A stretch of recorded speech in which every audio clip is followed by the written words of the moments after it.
세계 증시는 빠르게, 우리 증시는 폭넓게 가장 먼저 만나는 3분 증시입니다. 연합인포맥스 이민재 기자와 함께합니다. 안녕하십니까? 네, 안녕하십니까? 네, 먼저 간밤에 있었던 미국 증시 상황부터 정리해 주시죠. 네, 지난밤 미국 주식시장은 반등에 성공했습니다. 예. 이 종가를 살펴보면 우량주를 모아놓은 다우지수가 0.85% 오른 39,387.76포인트를 나타냈고요. 대형주 위주의 S&P 500 지수가 0.51% 상승한 5,214.08포인트로 거래를 마쳤습니다. 그리고 기술주 중심의 나스닥 지수도 0.27% 뛴 16,346.26포인트로 최종 집계됐습니다. 네.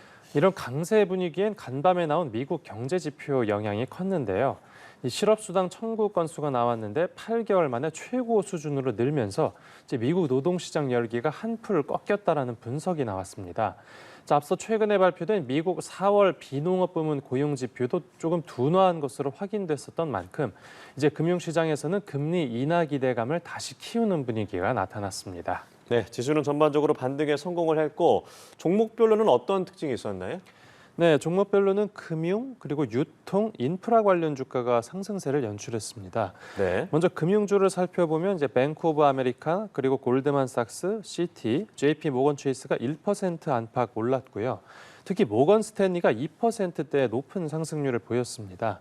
여기에는 미국 중앙은행인 연방준비제도가 6개 은행의 기후 시나리오 분석 자료를 발표한 영향이 긍정적으로 작용했다고 분석됩니다. 네. 또 유통기업 중에서는 이제 오프라인 유통 대표 주자인 코스트코가 4월 매출이 1년 전보다 7% 늘었다고 발표하면서 주가가 2%대 올랐습니다. 그리고 미국의 지역 이동통신 회사인 US 셀룰러가 이제 미국 이동통신업계 1, 2위인 버라이즌 그리고 T-모바일에 분할 매각되는 방안이 논의되고 있다는 소식이 전해지면서 US 셀룰러 주가가 무려 27%대나 급등했습니다. 네, 금융, 유통, 인프라 관련주가 강세를 보였고 실적이 기대에 못 미치면서 힘을 못 쓴 종목도 있다고요. 네, 맞습니다. 이제 영국계 반도체 설계업체인 이 ARM이 예상치를 웃도는 실적을 공개했는데 네. 그런데도 실적 전망이 기대에 못 미치면서 이제 주가가 2%대 빠졌습니다.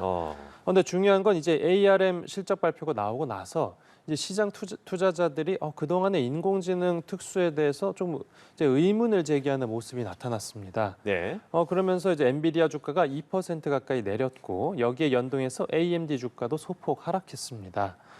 또 숙박 공유업체인 에어비앤비도 1분기 실적이 호조를 보였는데도 이 2분기 실적 전망이 부진한 것으로 나타나면서 이 주가가 6%대나 급락했고요.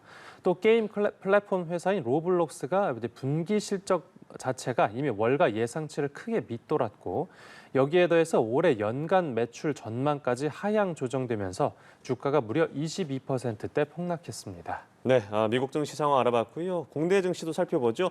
어제 코스피는 어땠습니까?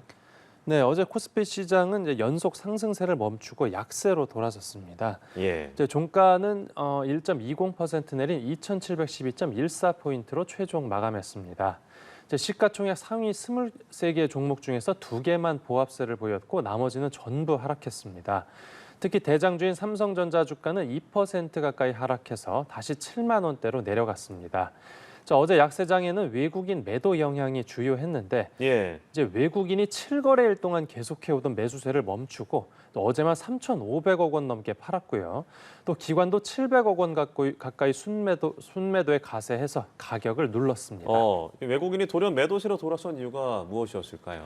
네, 이제 어제 코스피 선물 옵션 만기일이 돌아왔는데 이 영향 때문에 외국인이 대량 매도에 나섰다라고 분석됩니다. 예. 이제 선물 옵션이란 건 이제 미래 주식을 사거나 팔 권리를 그러니까 지금 시점에서 미리 계약해 놓는 겁니다. 그리고 만기일이 되면 이 선물 옵션 계약자가 해당 주식을 정해둔 가격에 살지 혹은 팔지를 결정합니다. 그러다 보니까 선물 옵션 만기일에는 이 주식 물량이 확 풀리기도 하고 반대로 확 줄기도 하면서 어떤 시장 변동성이 커지는데요. 이런 변동성에 대응하기 위해서 외국인이 주식을 대량 매도했다라고 보입니다. 또 최근에 달러원 환율도 1,400원 근처에서 최근에 1,300원대 중후반으로 떨어지면서 지금 그만큼 원화 가치가 상대적으로 올라갔다고 볼 수 있는데요. 예.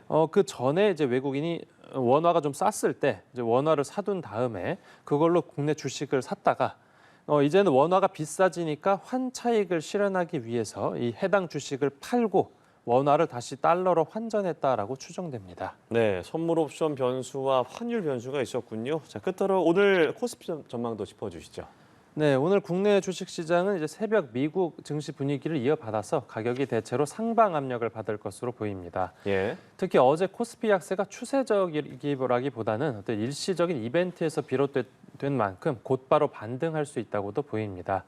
이 주요 경제 지표로는 우리 시간으로 오늘 밤 늦게 미국에서 미시간대 소비자 심리 지수가 발표되는데 이제 여기서 미국인들이 미래의 물가 상승률을 어떻게 내다보고 있는지 그 생각을 엿볼 수 있습니다. 이제 기대 인플레이션이 심리적으로 둔화했을지 여부가 관전 포인트고요.